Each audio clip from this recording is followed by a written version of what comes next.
Bismillahirrahmanirrahim. Assalamualaikum warahmatullahi wabarakatuh.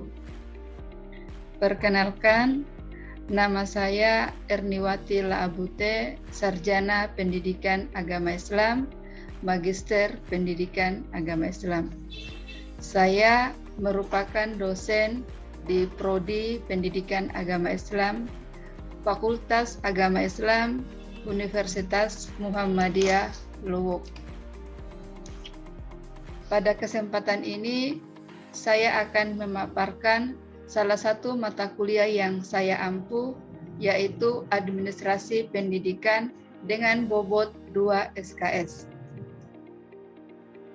Mata kuliah ini merupakan mata kuliah wajib bagi program studi pendidikan agama Islam, program sarjana, yang diajarkan pada semester genap, tepatnya pada semester 4, dengan tujuan kompetensi berfokus pada pengetahuan, konsep, prinsip, dan aplikasi pengajaran di bidang pendidikan agama Islam, serta menambah keterampilan bagi mahasiswa calon guru dalam mengembangkan dan mengimplementasikan sikap kerjasama, disiplin, menghargai orang lain, menunjukkan sikap bertanggung jawab, dan berkomitmen atas pekerjaan di bidang keahliannya secara mandiri. Untuk deskripsi mata kuliah, tepatnya mata kuliah Administrasi Pendidikan, mata kuliah ini membahas hal-hal yang berkaitan dengan pendidikan, khususnya masalah administrasi pendidikan antara lain pengertian, aturan, dan mekanisme proses-proses administrasi pendidikan, administrasi keguruan, supervisi pendidikan, kepemimpinan dalam pendidikan, dan undang-undang kepegawaian, serta konsep profesi keguruan. Untuk capaian pembelajaran mata kuliah administrasi pendidikan, diharapkan setelah mahasiswa mengikuti mata kuliah administrasi pendidikan pada CPMK 1, mahasiswa mampu memiliki keimanan kepada Allah Subhanahu wa Ta'ala, Tuhan yang Maha Esa, sebagai identitas diri, sebagai calon guru pendidikan agama secara profesional. Kedua, mahasiswa memiliki etika dan menjunjung tinggi nilai akademik dan menghargai orang lain. Ketiga, mahasiswa memiliki sikap bertanggung jawab dan berkomitmen atas pekerjaan di bidang keahliannya secara mandiri. Capaian kedua pada CPMK 2, mahasiswa mampu memiliki kemampuan menyusun ide dan gagasan hasil pemikiran serta argumen secara bertanggung jawab berdasarkan etika akademik. Kedua, mahasiswa diharapkan memiliki kemampuan mengkomunikasikan melalui media kepada masyarakat akademik dan masyarakat luas. Ketiga, mahasiswa memiliki kemampuan mengambil keputusan dalam konteks menyelesaikan masalah pengembangan ilmu, pengetahuan, dan teknologi yang memperhatikan dan menerapkan nilai-nilai berdasarkan kajian, analisis, atau eksperimental terhadap informasi dan data. Capaian ketiga dari CPMK 3, yang pertama, mahasiswa memahami dan mengimplementasikan pembelajaran administrasi pendidikan secara mandiri. Kedua, mahasiswa memiliki kemampuan dalam melaksanakan proses administrasi pendidikan. Dan yang ketiga, mahasiswa memiliki kemampuan untuk mendokumentasikan, menyimpan, mengamankan, dan menemukan kembali data untuk menjamin kesahihan dan mencegah plagiasi. Untuk materi pembelajaran, tentunya kami mengawali dengan kontrak dan pengantar perkuliahan. Adapun untuk bahan kajian inti yang kami berikan kepada mahasiswa selama 1 semester, yang pertama membahas tentang pengertian, prinsip, tujuan, dan ruang lingkup administrasi pendidikan. Kedua, komponen aturan dan mekanisme administrasi pendidikan. Ketiga, proses-proses administrasi pendidikan. Keempat, fungsi dan tanggung jawab kepala sekolah sebagai administrator pendidikan. keempat, administrasi keguruan, keenam, konsep profesi keguruan, ketujuh, administrasi dan supervisi pendidikan, undang-undang pokok kepegawaian dan kode etik guru. Adapun buku referensi yang kami gunakan pada mata kuliah ini, kami selalu menggunakan buku-buku referensi yang terupdate dan menggunakan artikel-artikel penelitian serta makalah-makalah yang sudah dibuat oleh mahasiswa sebelumnya. Hal ini dimaksudkan agar materi yang kami sajikan kepada mahasiswa adalah materi yang baru, kemudian mahasiswa juga menerima materi itu adalah materi-materi terupdate, di mana disesuaikan dengan kondisi dan keadaan yang sekarang. Untuk sistem pembelajaran atau model perkuliahan, yang pertama, kami menggunakan mode offline dan online melalui Zoom meeting. Selanjutnya, kami menggunakan blended learning. Dan untuk metode pembelajaran yang kami gunakan yaitu metode ceramah interaktif, metode interaktif lecture, demonstration dengan pendekatan student center learning dan metode cooperative learning. Hal ini menurut kami insya Allah mampu mempermudah mahasiswa untuk memahami setiap materi yang diterima dalam perkuliahan. Di sini juga diharapkan dengan metode ini agar mahasiswa itu mampu aktif, selalu proaktif dalam perkuliahan yang dilakukan dalam kelas administrasi pendidikan. Interaksi dosen dan mahasiswa menjadi poin utama dalam perkuliahan ini, sesuai dengan semangat kurikulum MBKM Merdeka Belajar Kampus Merdeka, di mana pendekatan output based education menuntut peran aktif para mahasiswa. Hal ini dapat diimplementasikan dalam diskusi dan presentasi. Untuk bobot penilaian, ada 4 bobot penilaian. Yang pertama untuk bobot penilaian tatap muka atau kehadiran, yaitu 30%. Untuk bobot penilaian tugas 20%. Untuk bobot ujian tengah semester 20%, dan untuk bobot penilaian ujian akhir semester sebanyak 30%. Demikian pemaparan singkat mengenai salah satu mata kuliah yang saya ampu pada Prodi Pendidikan Agama Islam pada mata kuliah Administrasi Pendidikan. Selanjutnya, izinkan saya untuk memperlihatkan contoh perkuliahan yang kami lakukan secara daring dengan menggunakan aplikasi Zoom Meeting. Terima kasih. Bismillahirrahmanirrahim. Assalamualaikum warahmatullahi wabarakatuh. Waalaikumsalam warahmatullahi wabarakatuh. Alhamdulillahirrabbilalamin. Wassalatu wassalamu ala asyrafil anbiya'i wal mursalin wa ala alihi washabihi ajmain amma ba'du. Puji syukur kita panjatkan kehadirat Allah Subhanahu wa taala, Tuhan yang Maha Esa, karena alhamdulillah kita masih diberikan nikmat kesempatan dan kesehatan untuk melakukan kegiatan kita pada siang hari ini. Salawat dan salam selalu tercurahkan kepada baginda Nabi Muhammad SAW, para keluarga dan para sahabatnya. Untuk memulai perkuliahan kita juga, marilah kita sama-sama membaca basmalah. Bismillahirrahmanirrahim. Bagaimana? Sehat? Alhamdulillah sehat Bu. Alhamdulillah. Pada hari ini kita akan membahas tentang materi yaitu proses administrasi pendidikan. Jadi proses administrasi pendidikan ini adalah suatu cara atau langkah-langkah yang harus kita lakukan dalam sebuah kegiatan administrasi pendidikan. Ya.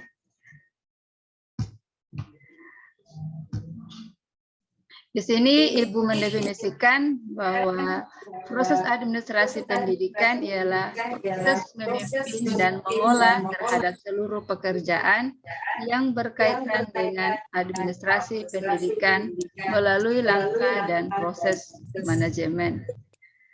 Jadi kalau kemarin kita membahas bahwa administrasi pendidikan itu adalah suatu proses atau upaya kerjasama tim untuk mencapai tujuan dengan menggunakan semua komponen. Nah, maka di sini salah satunya adalah bagaimana kita melakukan proses dalam administrasi pendidikan itu. Langkah apa yang akan kita lakukan untuk mencapai tujuan pendidikan. Di dalam proses administrasi pendidikan, ada 7 yang Ibu coba tampilkan di sini, yaitu yang pertama, merencanakan, mengorganisasikan, mengarahkan, mengordinasikan, pengendalian, komunikasi, dan mengevaluasi.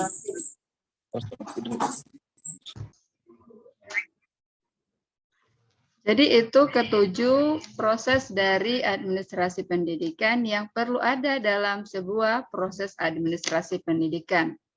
Sekarang kita bahas satu-satu dari proses administrasi pendidikan ini ya.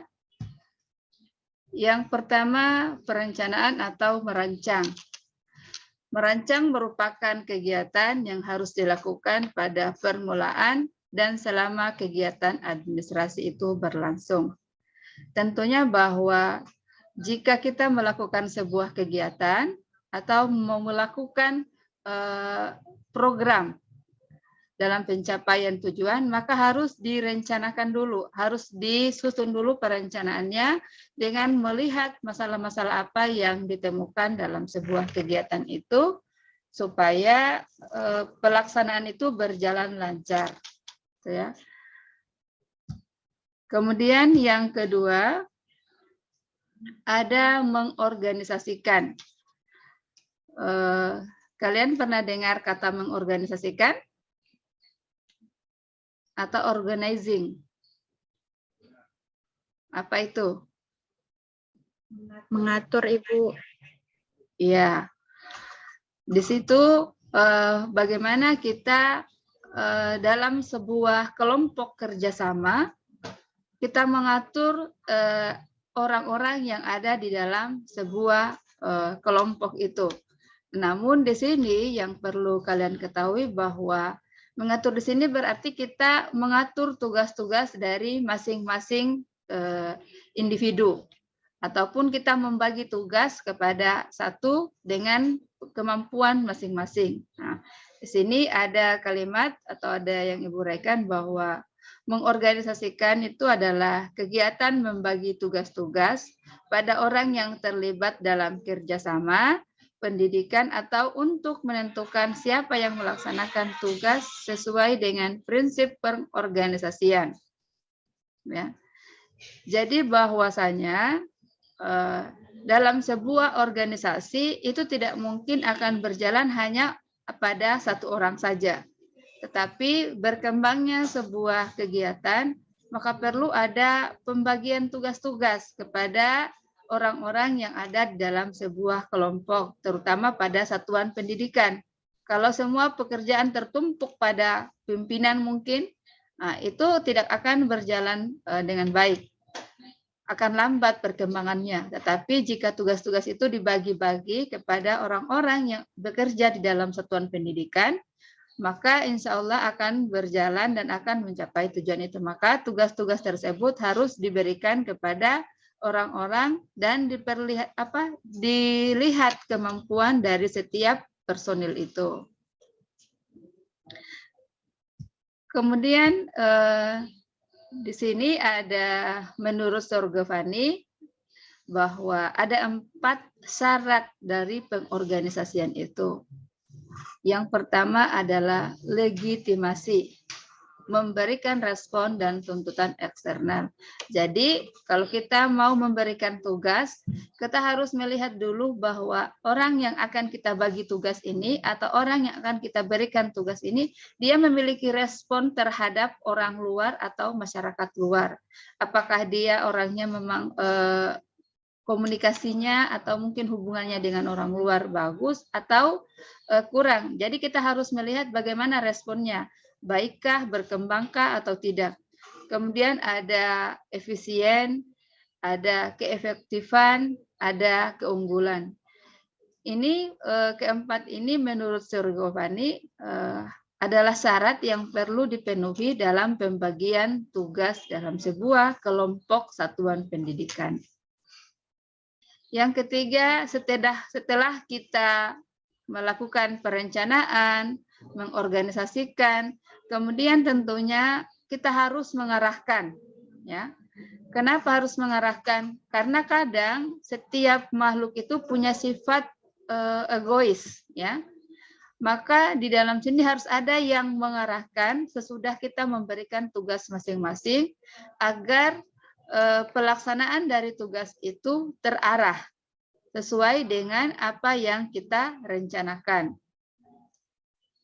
Kemudian yang keempat, setelah kita mengarahkan, tentunya tadi yang orang diberikan tugas-tugas tersebut pasti sudah akan melaksanakan tugasnya.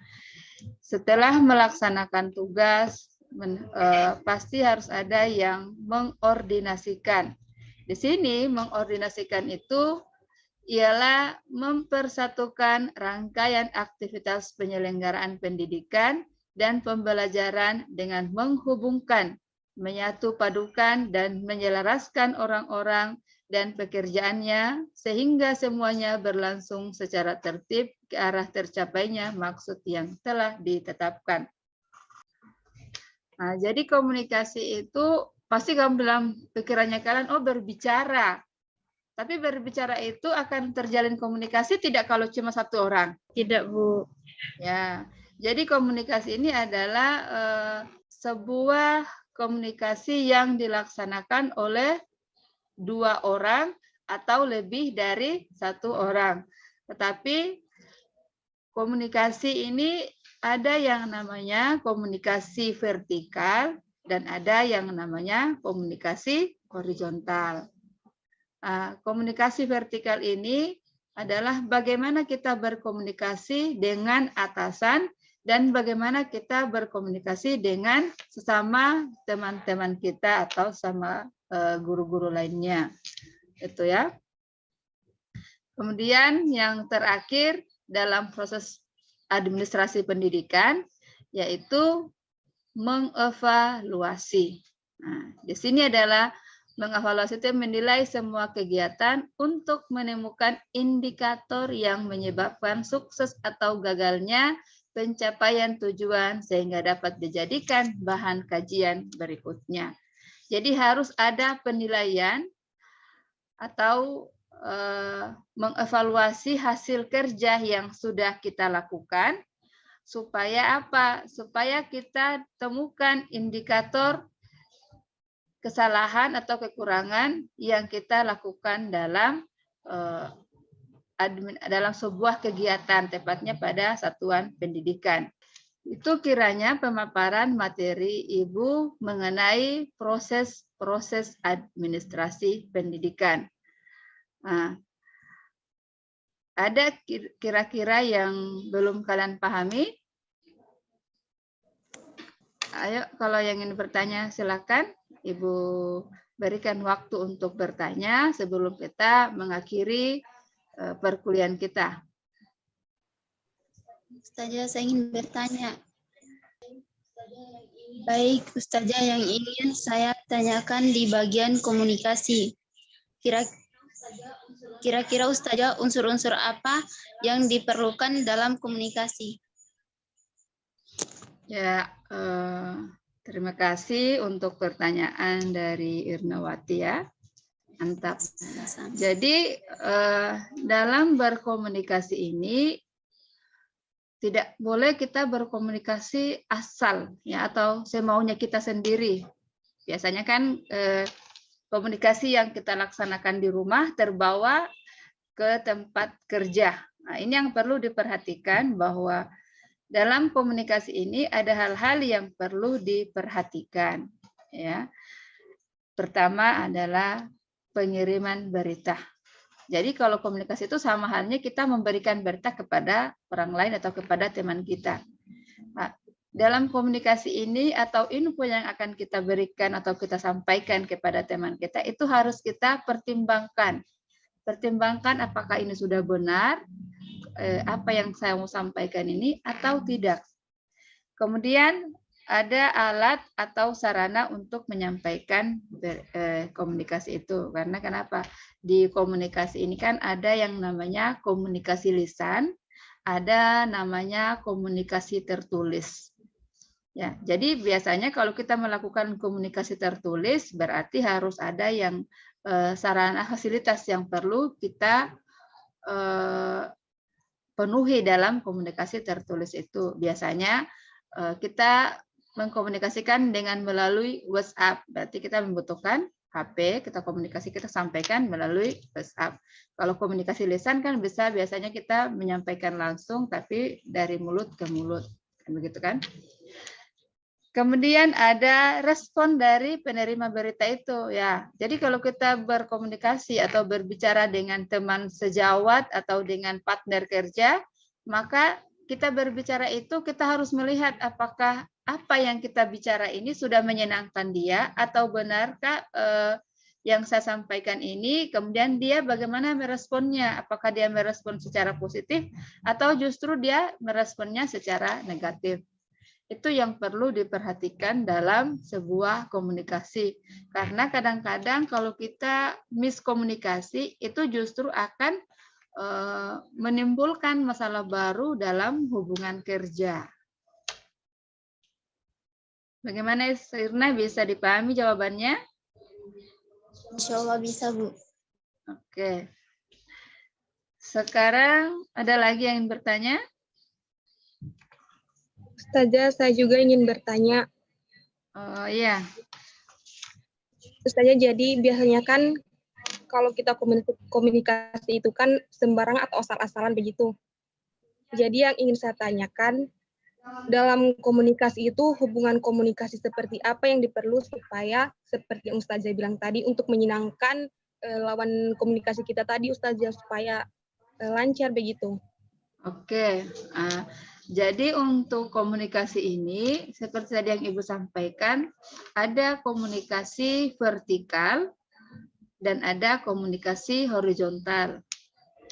Nah, komunikasi vertikal ini adalah garis tegak ya, kalau vertikal kan garis tegak. Nah, dalam sebuah vertikal ini atau garis tegak ini berarti ini adalah komunikasi antara pimpinan dan kalau kita bilang teman partner kerja atau pimpinan dengan partner kerjanya ya, begini.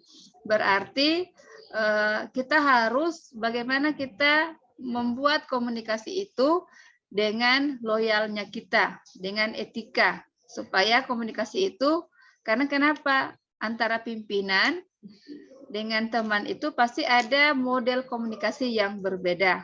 Biasanya kalau dengan pimpinan kita harus saring komunikasi yang akan kita bangun dengan atasan kita atau dengan pimpinan kita. Karena tidak sembarang kita harus menyampaikan begitu saja. Tetapi bagaimana cara berkomunikasi itu memang ada benarnya. Kemudian cara menyampaikan komunikasi itu sesuai dengan loyalitas kita kepada pimpinan kita.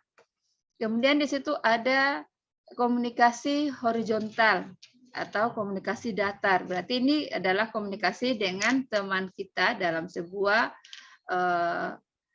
kelompok kerja atau dalam sebuah organisasi kerja, maka di situ juga kita harus pintar-pintar membangun komunikasi ini. Intinya bahwa komunikasi itu ada yang perlu dipertimbangkan, ada komunikasi dengan atasan kita, dan ada komunikasi yang perlu kita bangun dengan teman partner kerja kita. Tuh ya. Jadi bukan hanya kita berkomunikasi dengan pimpinan saja, tetapi bagaimana kita komunikasi dengan teman kita yang lainnya yang ada dalam sebuah organisasi. Dalam sebuah proses administrasi pendidikan, ada yang perlu kita lakukan. Paling tidak dalam sebuah proses ini ada 7 proses administrasi pendidikan. Siapa yang bisa jawab? Saya, Ibu. Ya, apa? Dalam proses administrasi pendidikan itu ada 7. Yang kedua, mengorganisasikan.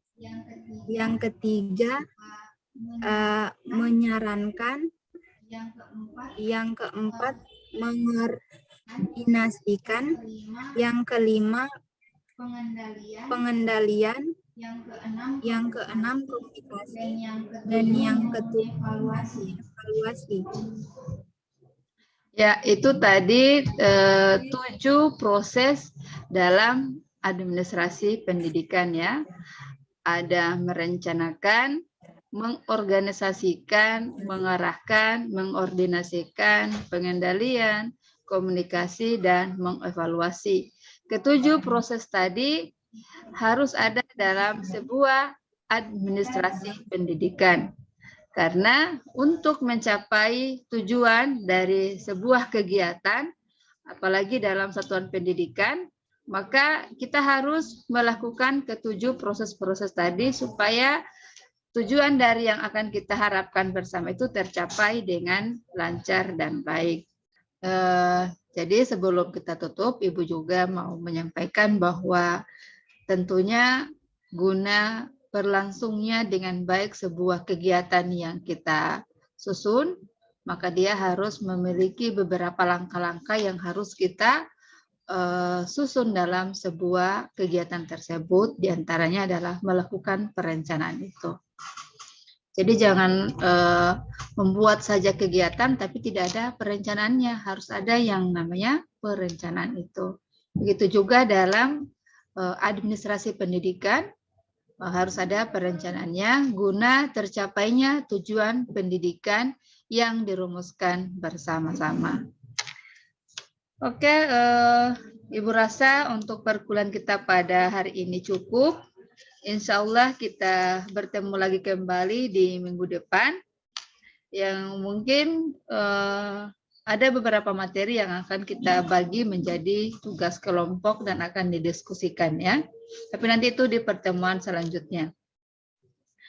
Oke, untuk mengakhiri pertemuan kita, mari kita sama-sama membaca hamdalah ya. Alhamdulillahirabbil alamin. Alhamdulillahirabbil alamin. Ya, oke. Ya, baik dari Ibu, lebih dan kurangnya Ibu mohon maaf. Wassalamualaikum warahmatullahi wabarakatuh. Waalaikumsalam.